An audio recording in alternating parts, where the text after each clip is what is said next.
Hello. It's Friday, 1st of August. And I said earlier in the week in a post that I would, can you stop playing with my ear? That I would be looking a little bit more this week into finances and all that sort of stuff for money.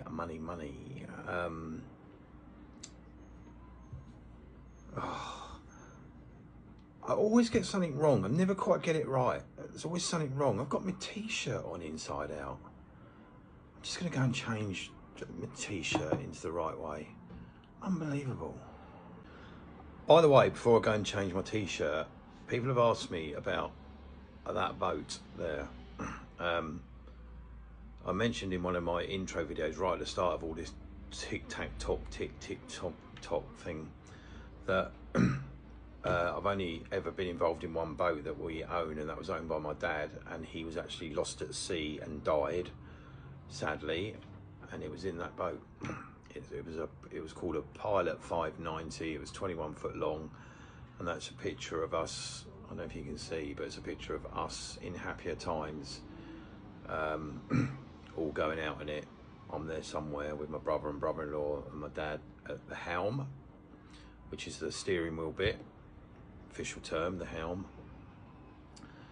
and that was taken from another boat because we used to go out in two boats. The other one was his friend's boat, who also sadly perished with him. So that's the story of that picture behind me. This venture's literally going to cost me an arm and a leg, but luckily, unlike most people, although I don't have an arm to sell, I do have a leg to sell. Look.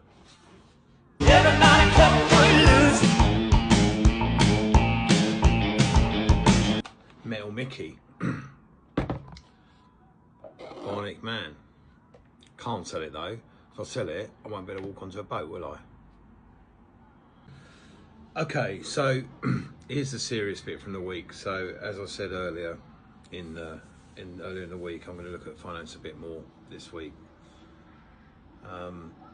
So I've had a couple of conversations with some finance companies here in the UK and given them some provisional numbers, and they in return have given me some provisional numbers which are quite scary in some respects. So I'm going to talk you through in the next bit of this video. I'm going to talk you through one of the quotations I've received based on a £450,000 boat purchase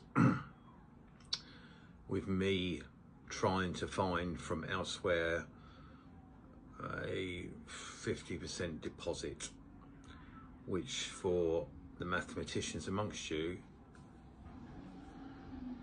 is £225,000. Easy, not. So these are the numbers for that deal. And then there's a but at the end of it, but the but, which I may do in a separate video afterwards, is if you intend to charter the boat in Spain, there's further complications and more difficulties in getting finance for a boat from a UK company if you're going to charter it in Spain. But I'll probably give that a little bit more attention because it's quite complicated. Righty-ho, so the first illustration, this is a finance company in the UK, I won't mention their names, they were pretty efficient and helpful, so this is based on the possibility of buying a Princess V65 of a purchase price of around about £450,000 with a 50% deposit, wherever that's coming from. So let me just walk you through these numbers, and this is the sort of thing I'm going to be looking at if I was going to take that route, and I managed to find 50% myself, which is £225,000. Don't panic, kids, the inheritance hasn't gone yet. So basically this is what they said. So if I want 50%, they're going to offer me £225,000 subject to a number of checks and all the rest of it.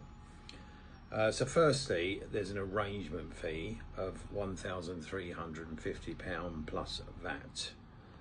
The loan type is stated as a fixed rate marine mortgage. Vessel to be based in Spain, but must be Part 1 British registered. Now I'll talk about that in a different video because that causes me problems if I want to charter it in Spain. So the indicative payments on 250,000 finances is over a 7-year period they've offered. As I say, when I say offered, it's subject to me finding the right boat, getting an offer accepted on the right boat, and then doing all the due diligence and proper tests and all that sort of stuff before they'd even begin to ask me for my bank account details.